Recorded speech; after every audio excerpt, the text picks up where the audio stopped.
As I've stated earlier, there's Concord has been downshifting things left and right, and it's having a negative effect on the local taxpayers. If we pay $5 million, you expect to get something in return. What would you think, how should the city publicly react to the continuous downshifting from Concord? So, I don't know if you listened to WKBK this morning, we talked a little bit about this. I think, and you and I have talked about this, I think that we have to pretend like the federal government and the state are broke and we're not going to get any money. Let's start from that premise for the day where no money comes from Concord and no money comes from the federal government. So that's where we should be looking at our budgets and building up the things that are essential first, and that the revenues that do come from other sources go to the nice to haves, not the need to haves, because otherwise those cuts hurt more if we're not prepared for them to come. So I think the city council should be aware and awake, wide-eyed, the fact that we can expect year after year, and especially as the economy goes down and maybe there are less revenues generated from the increased taxes, that fewer dollars are headed our way. I support what Bob said there, and I would add to it that I think that we don't need the federal government's money here in Keene. I think that we should keep our money here in Keene rather than sending it to the federal government.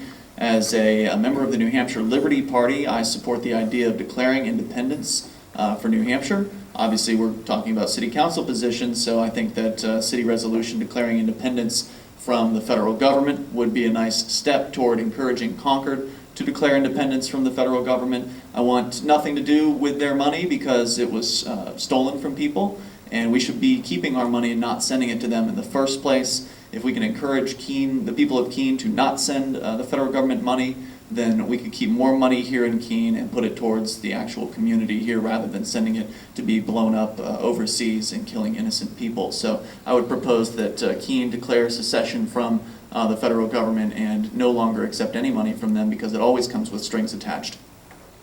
You wanted to follow up, Mr. Sutherland? Well, I'm just curious as to how the questions go now. Are you going to ask me a question? Whoever wants to ask the next question can ask the next question. All right, I'm responding to what Ian had just proposed, and I don't know if you pay attention to the way the elections go in the city of Keene through recent history, but if Keene were to secede, do you think things would be any better here? I mean, is that a rhetorical question, or is that your third question? Well, I'm just saying, you know, if you're going to say let's all get on the lifeboat and leave the mothership, are you going to be satisfied, Ian, with the other people who are in the lifeboat with you in the city of Keene?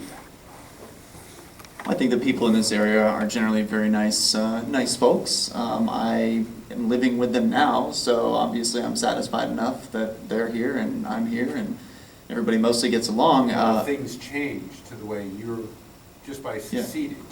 Well, I think seceding would give the people of Keene more control over their own lives. You know, I don't know what you pay to the federal government, but a lot of people are sending a lot of money to these folks, and what are they doing with it besides, you know, murdering people and threatening people and coming up with new rules and regulations that they claim you're supposed to know what they are, but how can anybody possibly know what they are? How can anybody read even the state statutes, let alone federal ordinances, or whatever they call them, code, I guess.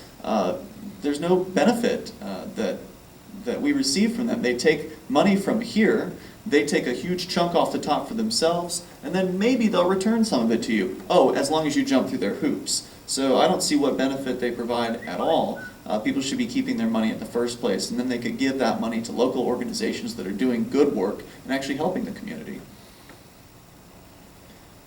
Mr. Freeman, you still have one question that you can ask to Councilor Roberts and Mr. Sutherland. Sure, my question is for both of you gentlemen. I've proposed ending the enforcement of victimless crimes in Keene. I think that the police resources are obviously very limited, and I'd rather have them investigating real crimes, crimes where there's somebody who's a clear complaining victim, someone whose property's been damaged, someone who's personally been harmed by another person's actions. But yet, I'm constantly seeing Keene police out enforcing, as I mentioned earlier tonight, a couple of college girls or young ladies were walking down the street. They weren't harming anybody. They weren't being loud or anything like that. But yet, Keene police, shines a flashlight and says, "Give me that." And of course, they give up their Fourth Amendment right to privacy by handing over their bottles. So they could have probably avoided the encounter. But if the police weren't there doing that in the first place, if they were actually responding to calls for fights or whatever it is that they would be responding to on a Friday night, that would be a real crime. I guess my question is, what would you support ending, and to what extent? What specifically, if anything? Like for me, I want to end all victimless crime enforcement, but anything in specific that is upsetting to you that you'd like to see the police not focus on anymore? Before I give a quick answer to that one, both the earlier questions, between the school board and the city, we get about $60 million, quote unquote, from other sources. And basically about 50% of the school board's budget and the city council's budget is quoted other sources. Yes, it's our taxes, but other sources. Yes, on victimless crime, about 3 years ago, I was one of the individuals on the city council to vote for sending a resolution to the State House to basically decriminalize marijuana, because we spend a lot of time and money and resources on marijuana. And with the marijuana is, sometimes the police officer will say, no big deal. Sometimes the police officer will give you a citation. Sometimes the police officer would arrest you. 3 different police officers and 3 different occasions, you have no idea what's going to happen. And yes, there's other victimless crimes I would want to get rid of, but it all comes down to responsibility. Because as soon as something happens, then people want the government to protect them. If something happens to the kids, then the parents want something to protect them. Well, if you want to get rid of victimless crimes, you have to have people to take personal responsibility for their actions. You can't have it both ways. And so that's the biggest thing. If we take responsibility for our actions, then we'd have a heck of a lot less victimless crimes. Yeah, I mean, and I'm not going to take this lightly. I mean, I think that that we as a society are challenged with trying to determine what is the role of government and where does it stop. What is victimless and what is kind of a gray area. I grew up in a household with an alcoholic. So whether it's alcohol or drugs, I would challenge you to suggest that drugs or alcohol is not victimless. I would like to say that certainly there have been law changes in this country relative to alcohol consumption with age, and we have, I think, a disparity between age for voting and supposedly personal responsibility. It's been extended now, I guess a child is now 26. And so these things are all over the map. So I think that we should be taking a hard look at these things as to what our definitions are and what is considered victimless and what is not. Where do you draw the line?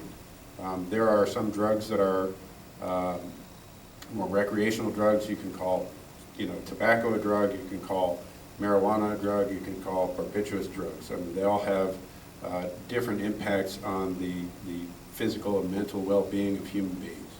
And so I think that we need to, as a society, and this is not, to me, is something that is done at a local level. As a society, we need to take this into consideration and review where we draw the line.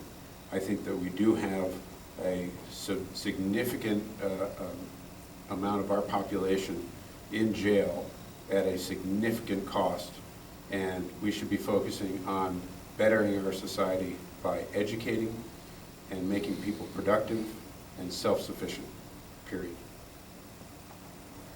Councilor Roberts, you have the opportunity to ask one final